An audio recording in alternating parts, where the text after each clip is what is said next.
Top quality और consistent performance के लिए सिर्फ सिल्वर पंप नाम याद रखना। ईरानी हमले के बाद इजराइल में भारी तबाही। आईडीएफ ने कहा इजराइल के 35 लोग लापता हैं। आप देखिए, इससे पहले भी खबर यह आई कि कई लोगों की मौत हो गई इजराइल के अंदर, और अब यह खबर आ रही है आईडीएफ की तरफ से जो ईरान ने हमला किया। और ये देखिए, मलबे की तस्वीर आपको दिखा रहे, कई इमारतें धराशायी हो गई हैं, उसकी तस्वीरें भी लगातार हम दिखा रहे हैं। और अब आईडीएफ की तरफ से कहा जा रहा ऑफिशियली कि 35 लोग जो ताजा हमले किए गए इसके बाद लापता बताए जा रहे हैं।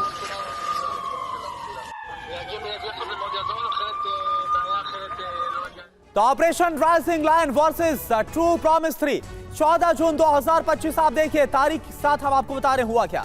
रात 11:30 इजराइल का ईरान पर हमला हुआ। ड्रोन से कई शहरों को दहला दिया गया, अटैक किया गया।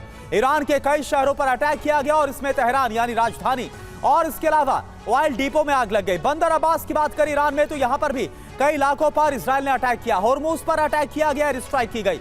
अहवाज शहर पर ड्रोन से अटैक किया गया और इसके बाद 15 जून 2025 रात 1:30 का वक्त ईरान का इजराइल पर बदला बड़ी कार्रवाई, बड़ा हमला। हाइफा शहर पर मिसाइल से अटैक किया गया, 40 से ज्यादा मिसाइल से अटैक किया गया। तेल रिफाइनरी में आग लग गई, लोगों ने शेल्टर में शरण ली है। तेल अवीव बेन गुरियन एयरपोर्ट बंद करने पड़े। हालात ये हैं 15 जून 2025 से और रात 1:40 का वक्त इजराइल ने ईरान पे एयर स्ट्राइक की है। कई शहरों पर हवाई हमला किया है, सैन्य ठिकानों पर एयर स्ट्राइक किए। कर्नल यूएस राठौर सर, सवाल मेरा आपसे है, ऐसा लग रहा है कि ये तो इजराइल ने भी नहीं सोचा होगा, बीते 1.5 साल में जो नहीं हुआ वो हो रहा है। हम बात करते थे कि क्या वाकई में ईरान इजराइल के सामने टिक पाएगा, लेकिन हो तो उल्टा रहा, इजराइल को भारी नुकसान।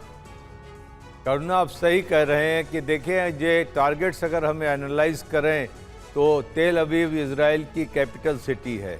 हाइफा एक बहुत इम्पॉर्टेंट बंदरगाह है और यहाँ पर उनकी गैस फील्ड भी है और गैस रिफाइनरी भी है।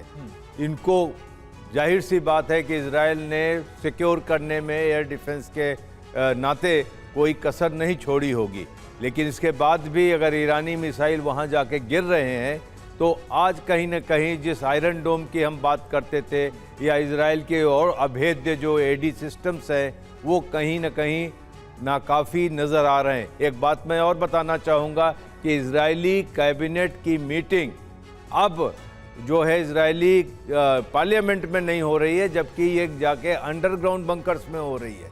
तो यहाँ पर कुछ इजरायली एयर डिफेंस भी ढीला होता हुआ नज़र आ रहा है। और चूंकि मैं कह रहा हूँ कि बड़े बड़े इम्पॉर्टेंट पॉइंट्स को या शहरों को अगर वो नहीं कर पा रहे हैं तो बाकी जगहों का वो क्या हाल होगा, क्योंकि यहाँ पर जो ये हाइपरसोनिक मिसाइल से अटैक हुआ है वो सक्सेसफुल हुआ है। आप कह रहे हैं कासिम मिसाइल से, कासिम मिसाइल हाइपरसोनिक भी नहीं है, सिर्फ बैलिस्टिक मिसाइल है, उसके साथ भी यही हो रहा है। तो इजराइल का एयर डिफेंस कमज़ोर पड़ता हुआ नज़र आ रहा है। बिल्कुल सर।